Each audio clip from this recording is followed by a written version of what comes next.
Hello great മീഡിയസിലേക്ക് സ്വാഗതം. കളങ്കാവൽ ഇറങ്ങാൻ 2 ദിനങ്ങൾ മാത്രം ബാക്കി നിൽക്കുകയാണ്. സിനിമയുടെ പ്രീസെയിലൊക്കെ അതിഗംഭീരമായി പോവുകയാണ്. ആദ്യ 2 ദിനത്തെ പ്രീസെയിൽ കളക്ഷൻ റിപ്പോർട്ടുകളിലേക്ക് കടന്നു വരാം. അതിന് മുന്നോടിയായി ചാനൽ സബ്സ്ക്രൈബ് ചെയ്യുന്ന കാര്യം പരിഗണിക്കണമെന്ന് ഓർമ്മിപ്പിക്കുന്നു. ഒപ്പം നിങ്ങളുടെ കട്ട സപ്പോർട്ട് ഉണ്ടെങ്കിൽ 70,000 സബ്സ്ക്രൈബേഴ്സിലേക്ക് നമ്മൾ എത്തുന്നതുമായിരിക്കും. ഇനിയും അതിൻ്റെ ഡീറ്റെയിൽഡ് രീതിയിലേക്ക് നമുക്ക് വരാം. രാത്രി 11:30 വരെ ലഭിച്ച അല്ലെങ്കിൽ 2 ദിനം കൊണ്ട് ലഭിച്ചിരിക്കുന്ന കളക്ഷൻ റിപ്പോർട്ടുകളാണ് പറഞ്ഞു വരുന്നത്. കേരള ബോക്സ് ഓഫീസിൽ നിന്ന് സിനിമ 1,08,00,000 രൂപയോളമാണ് നേടിയിരിക്കുന്നത്. റെസ്റ്റ് ഓഫ് ഇന്ത്യയിൽ നിന്ന് 7,00,000 രൂപ സിനിമ കടന്നിരിക്കുന്നു. ഓവർസീസിൽ നിന്ന് 34,116 സിനിമ നേടിയിരിക്കുന്നത്. അതായത് 30.67 ലക്ഷം രൂപ എന്ന് തന്നെ പറയാം. ടോട്ടൽ വേൾഡ് വൈഡ് ആയിട്ട് 1,45,00,000 രൂപ സിനിമ 2 ദിനങ്ങൾ കൊണ്ട് നേടിയിരിക്കുന്നു. ഇന്ന് രാവിലെയോടെ സിനിമ 1.5 കോടി കടന്നിരിക്കുന്നു എന്ന് തന്നെയാണ് നമുക്ക് പറയാനുള്ളത്. ആദ്യ ദിനം മികച്ച രീതിയിലുള്ള ഒരു തുടക്കം സിനിമയ്ക്ക് ലഭിച്ചിരുന്നു.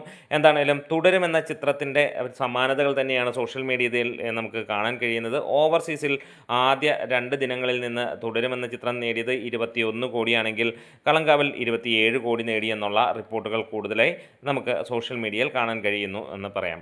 എന്താണേലും കളങ്കാവലിൻ്റെ വേൾഡ് വൈഡ് പ്രീസെയിൽ ആദ്യ ദിനം ലഭിച്ചത് നമുക്ക് അടിപൊളി തന്നെയായിരുന്നു. കേരളത്തിൽ നിന്ന് 78 ലക്ഷം രൂപ നേടിയപ്പോൾ റെസ്റ്റ് ഓഫ് ഇന്ത്യയിൽ നിന്ന് 2 ലക്ഷം രൂപയാണ് സിനിമയ്ക്ക് നേടാൻ കഴിഞ്ഞത്. ഓവർസീസിൽ നിന്ന് 25 ലക്ഷം രൂപ, അതായത് $27,885 നേടിയത്. ടോട്ടൽ 1,05,00,000 രൂപയാണ് ആദ്യ ദിനം നേടിയത്. അങ്ങനെ 2 ദിനങ്ങൾ കൊണ്ട് സിനിമ 1.5 കോടിക്ക് മുകളിലേക്ക് എത്തിയിരിക്കുകയാണ്.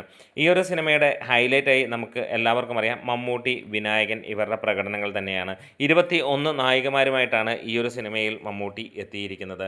ഇതിനകത്തിൽ തന്നെ ഏറെയും ചോദ്യമുണ്ട്, സൈനൈഡ് മോഹൻ്റെ കഥയാണോ എന്നുള്ളത്. ഏറെക്കുറെ അത് തന്നെയാണ് എന്നുള്ളതാണ് നമുക്ക് തോന്നുന്നത്. അതിൻ്റെ ട്രെയിലറും കാര്യങ്ങളുമൊക്കെ കാണുമ്പോൾ എന്താണേലും ഒരു മിന്നിക്കുന്ന പ്രകടനം മമ്മൂട്ടിയിൽ നിന്ന് നമുക്ക് കാണാൻ കഴിയും. ഇതുവരെ മമ്മൂട്ടിയിൽ നിന്ന് കണ്ടിട്ടില്ലാത്ത തരത്തിലുള്ള ഒരു പ്രകടനം അത് മമ്മൂട്ടി തന്നെ എടുത്ത് പറയുന്നുമുണ്ട്.